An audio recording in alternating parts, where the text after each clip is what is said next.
도널드 트럼프 대통령이 워싱턴 DC를 안전하고 아름답게 만들겠다면서 태스크포스를 출범시킨 지 벌써 1년이 지났습니다. 그 사이에 1년 사이에 16,000건 이상의 체포가 기록됐습니다. 팍스뉴스 디지털이 단독 보도하면서 오늘 보도를 내놓았는데, 이 토드 블랜치 법무장관은 트럼프 대통령의 지도력 아래 법무부와 사법당국이 수도 워싱턴 DC에서 놀라운 성과를 거뒀다라고 발표했습니다.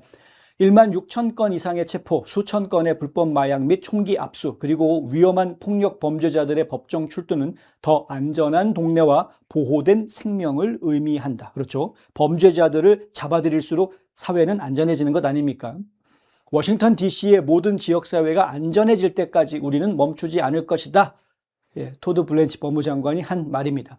이 태스크포스는 트럼프 대통령이 워싱턴 DC의 범죄 비상사태를 선포한 후 연방, 주, 지방 법 집행기관을 하나로 모아서 2025년 8월 11일에 출범시켰습니다. 내일이면 딱 1년이 됩니다. 트럼프 대통령은 또한 주 방위군을 워싱턴 DC에 배치했는데 이는 민주당 관계자들로부터 비판을 샀습니다. 자, 백악관 관계자에 따르면 이번 작전으로 살인 용의자 35명, 1년 사이에 워싱턴 DC에서만 살인 용의자 35명, 조직폭력배가 100명 이상 체포가 됐다. 마약 관련 범죄자는 3,200명 이상이 검거가 됐습니다. 워싱턴 DC에 가면은 마리화나 냄새가 아주 진동을 했었습니다. 불과 몇 년 전에, 불과 2, 3년 전만 해도 조 바이든이 대통령으로 있던 시기에는요, DC에 가면은 쇼핑몰 앞에 주차장에서 그리고 식당가 앞에서 길거리에서 그냥 길거리 사람들이 마리화나 피우는, 그냥 여기저기에 어디를 가든 그냥 냄새들이 진동을 했었습니다. 지금은 많이 깨끗해졌습니다. 불법 총기 2,000정이 압수됐습니다. 지난 1년 사이에. 불법 총기가 2,000정. 일을 하려면 이렇게 해야 되는 거죠. 총기 소지 못하게 하는 그런 법률을 만드는 게 아니라 불법 총기 수거하는 작업을 했어야죠. 그리고 놀라운 사실, 지난 1년 사이에 워싱턴 DC에서만 실종 아동 25명을 발견했습니다.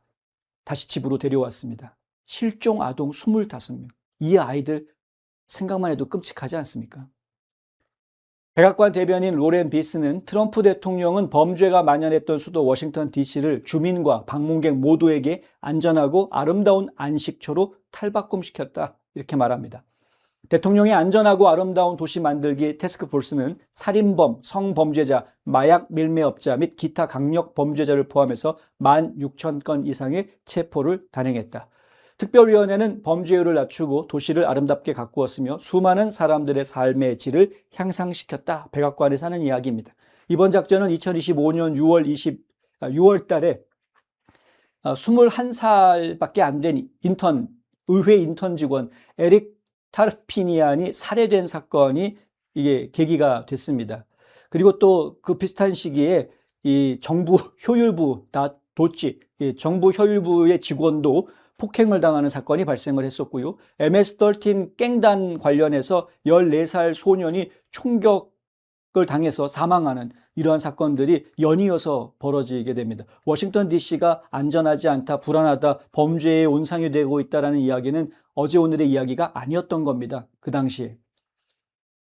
이러한 강력 범죄들이 벌어지자 트럼프 대통령이 미국의 수도다, 이곳은.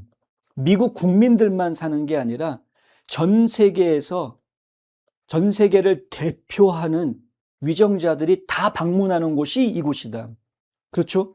워싱턴 DC는 그렇지 않습니까? 이곳이 안전하지 않다라는 것은 미국이 범죄에 찌들어 있다라고 전 세계에 홍보하는 것과 같다. 워싱턴 DC는 반드시 깨끗하고 안전한 곳이 되어야 된다. 트럼프 대통령이 한 말입니다. 그래서 그 태스크포스를 시작을 했습니다. 지난해 트럼프 대통령은 워싱턴 DC의 연방법 집행 인력을 늘렸습니다. 수백 명의 연방 요원과 주 방위군을 거리에 배치해서 범죄와 싸우도록 했습니다. 그랬더니 이걸 가지고 민주당 사람들이 반발을 했습니다. 전국적으로 노 킹스라는 시위가 벌어집니다. 민주당 지도자들은 군대를 파병하는 것을 문제 삼았습니다. 계엄이냐 이거죠. 왜 걸핏하면 트럼프 대통령은 범죄에 소탕하겠다 그러면서 군대를 동원하느냐. 시카고에도 보내고 여기도 보내고 멤피스에도 보내고 여러 군데 보내지 않았습니까? 그러니까 트럼프 대통령이 군대를 여기저기 범죄 가라앉히게 하겠다면서 보내는 것을 가지고 민주당 쪽에서는 반대를 했는데 그때 벌어졌던 전국적인 시위가 노 킹스 시위입니다. 지금 정신 못 차리고 천둥 벌거숭이 같은 불쌍한 이민자 젊은이들이 그게 뭔지도 모르고 노킹스라는 게 뭔지도 모르고 그냥 분위기에 휩쓸려 가지고 트럼프 나도 꼴도 보기 싫은데 트럼프에 대한 선입견 하나만 가지고 길거리에 나와 가지고 시위에 참여했을 겁니다. 그런데 그 시위는 실질적으로는 정치 시위였던 것이고요. 그 혜택은 어느 누구도 받지 않습니다. 뮤리엘 바우저 시장은 앞서서 트럼프 대통령의 이러한 조치를 비난하면서 군 파견하고 한 조치를 비난하면서 미국 영토에서 미국 시민을 경찰하는데 주 방위군을 동원하는 것은 불법이라고 생각한다라는 말을 합니다. 우리는 비상사태에 대해서 대응하기 위해 주 방위군을 활용한다. 비상사태. 그렇죠? 폭동이 벌어진다거나 이럴 때는 이제 주 방위군이 동원이 되죠. 대규모 행사에도 주 방위군을 활용한다. 그렇죠? 인력이 부족할 때에는. 하지만 지역 법규를 집행하기 위해서 주 방위군을 사용하는 것은 아니다라고 이야기했습니다. 바우저 시장, 민주당 소속입니다. 워싱턴 DC 시장. 이게 작년 10월 달에 한 말인데 작년 11월 달에 무슨 일이 벌어지느냐. 워싱턴 DC 도심에서 29살짜리 아프가니스탄 국적자인 라흐마눌라 라칸왈이라는 사람이 덤불 숲속에 숨어 있다가 지나가던 주 방위군 2명한테 총을 쏩니다. 웨스트버지니아 소속 주 방위군 사라 백스트롬 상병이 머리에 총을 맞아서 그 다음날 사망합니다.